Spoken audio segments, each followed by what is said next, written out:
Grand Rising, great time to be alive. I am a different kind of artist. I know I'm not traditional. I know I don't do things the regular way. I know I'm weird. I know I'm different. I know like I don't fit in. And that's okay because I struggled with that for a while. I was like, oh, well, I need to fit into a genre, you know, doing all these things to get signed and accepted by the industry. And then I realized the industry is a bunch of BS and a bunch of gatekeepers that are getting you to sign your soul away for a 360 deal for the rest of your life. And the illusion is gone. It's dissipated. And so I have this freedom now to create one forever album called Everything I've Ever Recorded and release all my new stuff onto this album and just everything I've ever recorded, even the not so great stuff, just because you never know what's going to hit somebody. You never know what people like. You know, it's really vain of me to think I know what's best for everybody, but even John Mayer says it. You think you know the public and you think the public's dumb, but they're not. They'll tell you right away. Some of the most unsuspecting songs will blow up because they hit people in places you would never know. And so I'm going to take even the bad stuff. Like, I don't want to say it's bad, but even the stuff at the beginning that I didn't know what I was doing. Back in 2000 was my first release called Young for My Age, 3 songs. And, you know, it's not always going to be happy-go-lucky, positive stuff. There's going to be some other colors in there. And I'm just going to stop beating myself up or trying to give myself standards. I'm just going to do what I do and stop people-pleasing. You're never going to please everybody anyway, so it's a waste of time and energy. I'm going to wake up in the morning and I'm going to be crazy and I'm going to be all over the place and chaotic, and I'm going to see what comes out of that.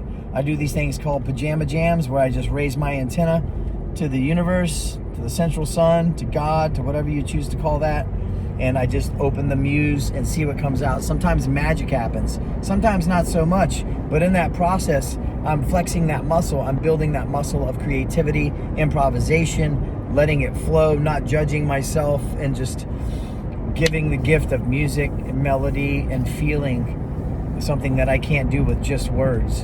And for that, I'm grateful. I'm not the best musician. I'm not the best singer. I have been recognized for that in some places. I've won guitar contests. You know, I've put my heart and soul and everything in my life into this. I don't have kids. I don't have a family. You know, this is everything to me. And that makes me odd too, I know, because I don't really live in the same world as everybody else. And that's okay too. You know, I hear it. I see it. And I am okay with it now. I used to hate. And I say that word strongly because it is a strong word, but the way that I felt, I used to not like the way that I felt in certain situations because of my differences. But today I choose to celebrate it. Today I choose to release everything I've got, everything I've ever recorded, the continuous album forever.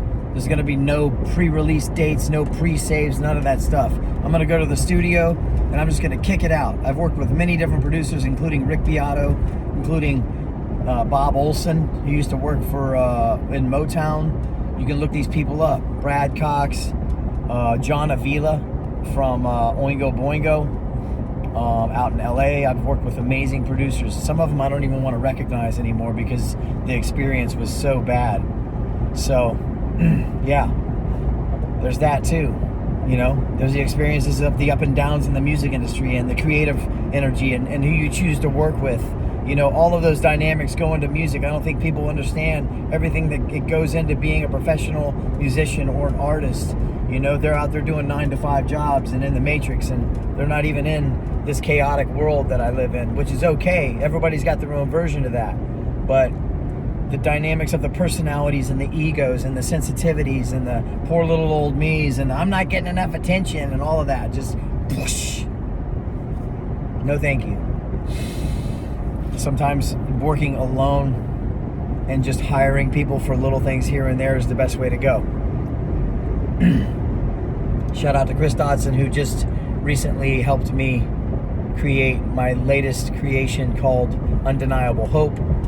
It's an interesting little conglomeration of different styles, and I don't know, you might like it, you might not, but it's all on the album. Click the link And one day I'll put it all up on Spotify and all of that stuff, but I gotta work through this publishing thing. Anytime you put it on the main platforms, there's a publishing that they take from you. So I have to figure out how to get around that and own all of my publishing and all of my rights. I'm registered with ASCAP as a singer-songwriter and a publisher. So I want to make sure that I own everything and I control everything, because I don't want to end up in a situation like I see a lot of musicians. I want to have the freedom. Here we are. Cheers.